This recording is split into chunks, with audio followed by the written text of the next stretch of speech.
हरियाणा के गुरुग्राम के अंदर सेक्टर 57 में एक सुशांत लॉक सेकंड नाम की कॉलोनी है एंड इस कॉलोनी के अंदर हाउस नंबर 156 के फर्स्ट फ्लोर पर दीपक यादव, उनकी वाइफ मंजू यादव, उनका बेटा धीरज यादव एंड उनकी बेटी राधिका यादव रहा करते थे। राधिका एक टेनिस प्लेयर थी एंड वो इंटरनेशनल लेवल पर खेलकर काफ़ी सारे मेडल्स अपने नाम कर चुकी थी। इसके अलावा वो बच्चों को टेनिस खेलने के लिए ट्रेनिंग भी दिया करती थी।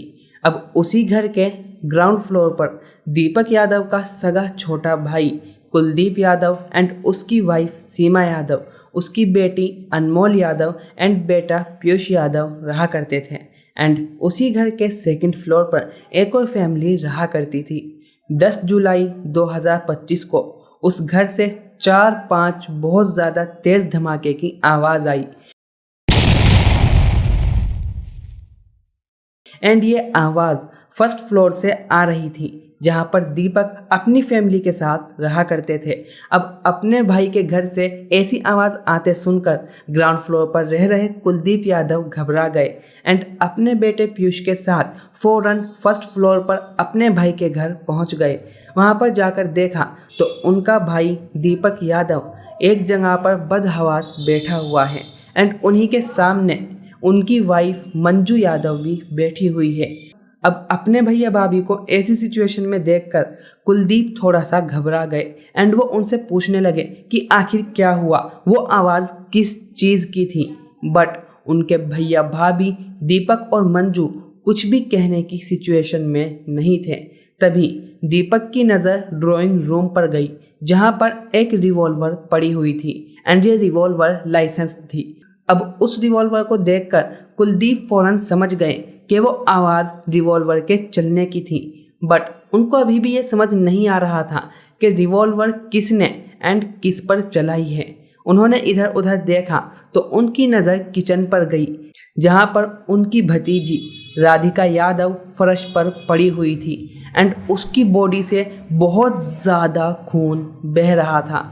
उसको देखकर वो फ़ौरन समझ गए कि रिवॉल्वर राधिका पर चली है एंड उसको देखकर उनकी समझ में नहीं आ रहा था कि आखिर अब उन्हें क्या करना चाहिए। उन्होंने फ़ौरन राधिका की नर्व्स को चेक किया एंड उसके बाद अपने बेटे पीयूष के साथ राधिका को गुरुग्राम के सेक्टर 56 एशिया मैरिंगो हॉस्पिटल में लेकर गए।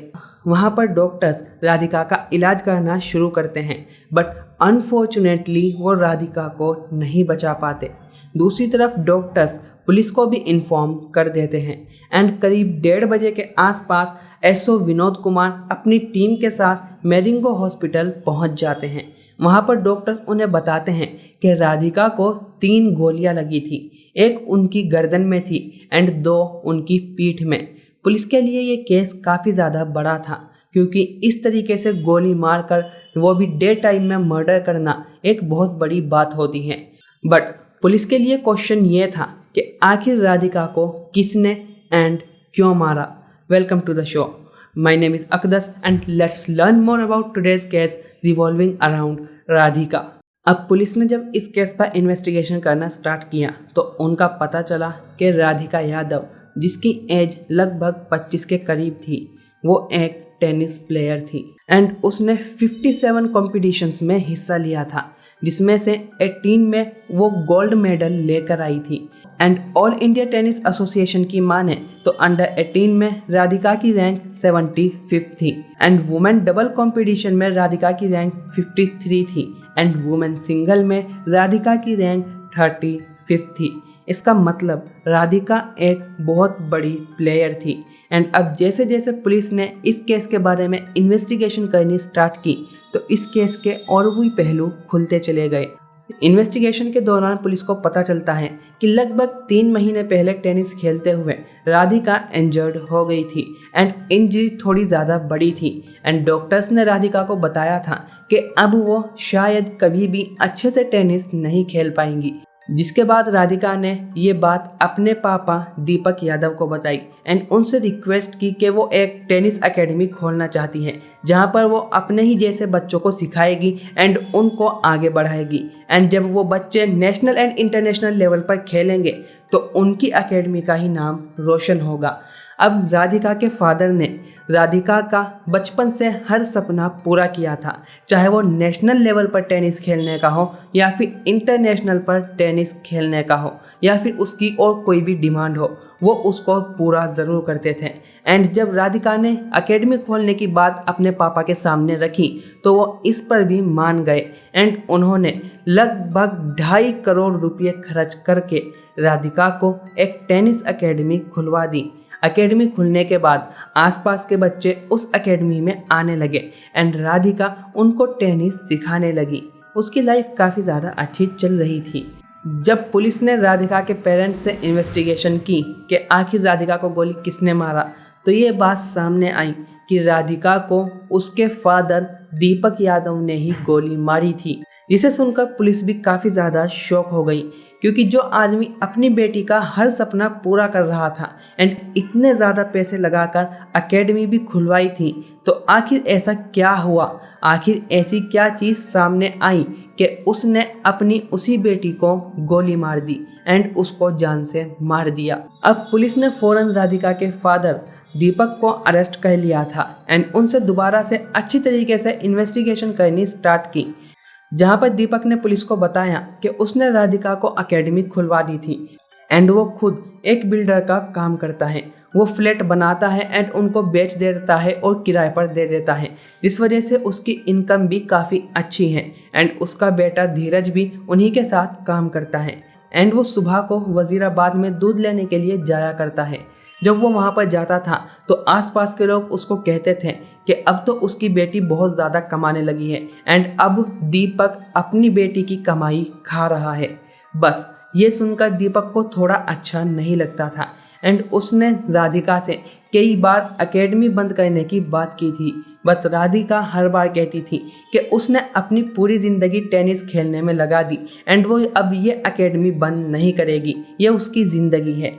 ऐसे ही 10 जुलाई को भी सुबह 10:30 बजे जब राधिका के फादर दीपक घर पर दूध लेकर आए तो उनमें ऐसे ही बहस हुई एंड इस बार दीपक इतने ज़्यादा फ्रस्ट्रेटेड हो चुके थे कि उन्होंने राधिका पर लगातार 5 गोलियां चला दी, जिसमें से 3 राधिका को लग गई, एक गर्दन में एंड 2 उसकी कमर में।